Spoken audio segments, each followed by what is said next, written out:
Welcome back to the fish room, and in today's video I'm going to talk about this Betta Blackwater Community Aquarium.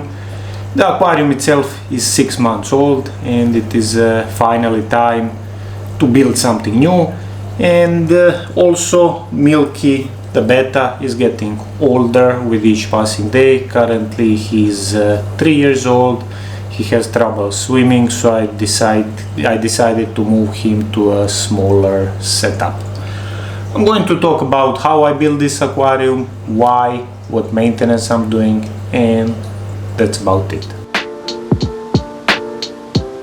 Aquarium itself is 40 liters in volume or 10 US gallons, and this is bare minimum if you are planning to keep Betta with other fish. When I'm talking about the other fish, it is some smaller school of nanofish. Also, please keep in mind that not all bettas will get along with other fish. So if you are planning to keep them together, you need to have a backup option in case it doesn't work and your betta doesn't get along with other fish. When I was building this aquarium, I wanted something simple, low maintenance, and also low cost. I decided to take most of the plants from my other aquariums, and actually I didn't buy any plants for this particular aquarium. On the bottom I added only gravel. It is small grain, the color is white, and in the back I added couple of filter mesh bags filled with aquarium soil. That was at the time when I built this aquarium, it was 14 months old, so it was already used aquarium soil. I just added couple of root tubs. The filter mesh bags were placed on the bottom and covered with the layer of gravel. Because there is a lot of floating plants and the water is brown, that means that less light will reach the bottom of the aquarium and some of the plants. I decided to go mostly with easy and low maintenance plants. I added a couple of epiphytes on the wood and on the stone, and most of them almost doubled in size in these 6 months, and they are growing fine. There is no algae on them. In the background I decided to add a couple of crypts. I just planted them in the gravel, and the only stem plant that I added was star grass. When choosing all these plants, I wanted something simple, so I'm not doing much of maintenance and trimming. The only floating plant that I decided to add is Pistia, and at the beginning I just added a couple of them, and during these 6 months it completely covered the water surface. While the background is full of plants, I didn't want to keep the foreground completely emptied, so I wanted to add something that will feel natural. In this case I decided to add a couple of different pods, leaves, and the small branches you see is wood called ancient root. It just gives a natural feel, and the leaves itself will decompose with time, but this is normal, and it is important to refresh or to add new leaves every couple of months. The aquarium does not have a heater. The reason is I built it during late spring and I kept it during summer, so the temperature was always 25 to 27 Celsius. I kept it at the room temperature. The filter I have in this aquarium is the smallest and cheapest hang on the back filter I could find. It has a filter floss and a sponge inside as a media, and outside on the filter intake is just a big sponge.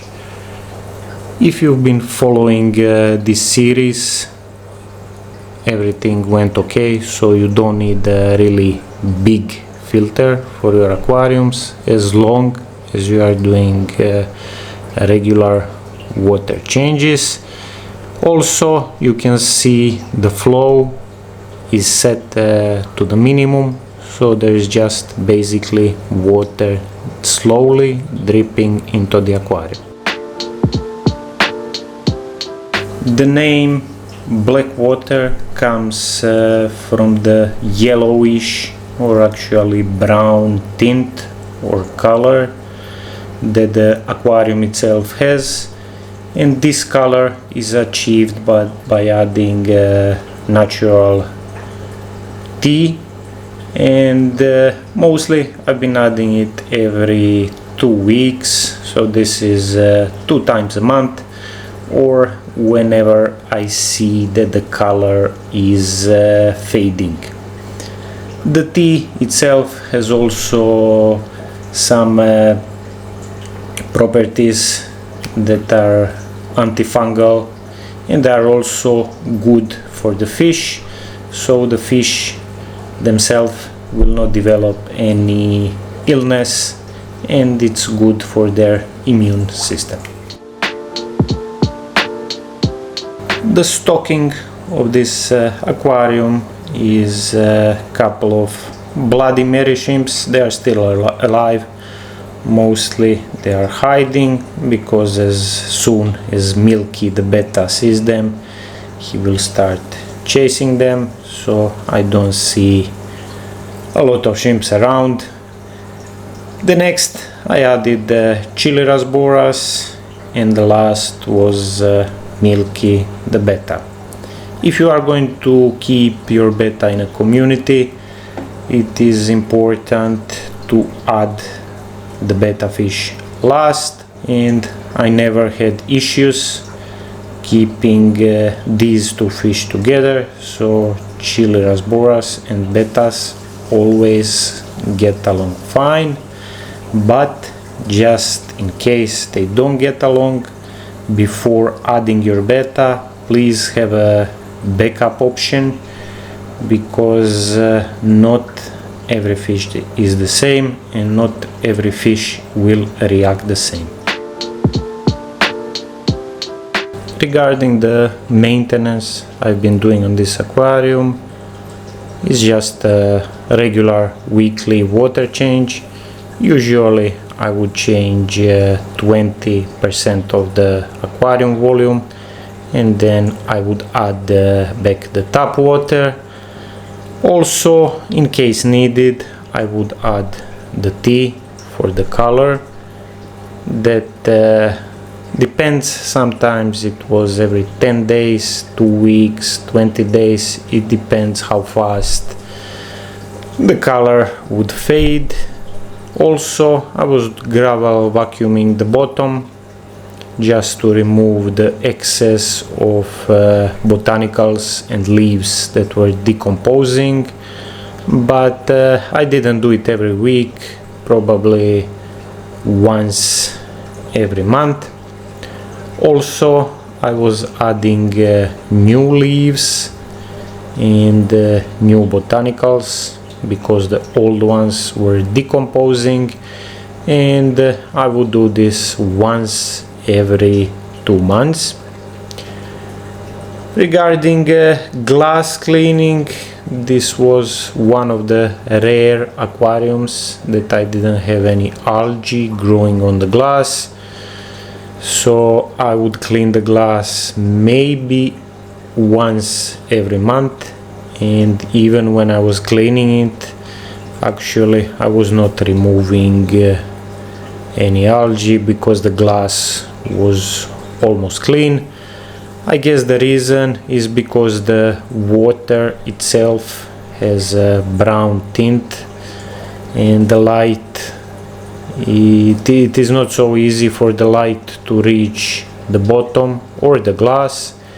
And also another thing is there's a lot of floating plants at the surface that are blocking the light. So all in all, maintenance would take me anywhere from 10 to 15 minutes every week, and I would say this is pretty low maintenance. With the plants I didn't have a lot of trimming. Crypts I didn't even touch since beginning, same as epiphyte plants, Anubias and Bucephalandra. The only plants that I was removing are Pistia, the floating plant, because they completely cover the surface, and from time to time I would trim the only stem plant that I had. This is stargrass. At the moment of filming this video, Milky the Betta is 2 years and 11 months old, so he's almost 3. As you can see, most of the time he spends resting on the bottom. He doesn't swim a lot, I guess it comes with age, and the only time that he actually swims is when he sees me coming with the food. He still eats normally, but the reason why I'm ending this aquarium is also because of him. I will just move him to a smaller setup because I have a feeling with age he will swim less and less, so probably I will move him to something like 30 or 20 liters aquarium where he will be alone. So finally I can say I enjoy this aquarium, and I think Milky the Betta enjoyed it as well. Often I would see him hiding or sleeping somewhere in the pods or floating plants. There was a lot of cover, and he liked it. The only issue is that he's getting older, so I need to move him to something much smaller. When I'm going to break this aquarium, actually not the aquarium but the aquascape, I will try to reuse as much as possible, because plants and hardscape, the stone and the woods, are expensive, so I always try to reuse as much as possible, and if it is possible, of course, use for some of my next builds. That's all for this video. Thank you for watching and staying until the end, and see you in the next one.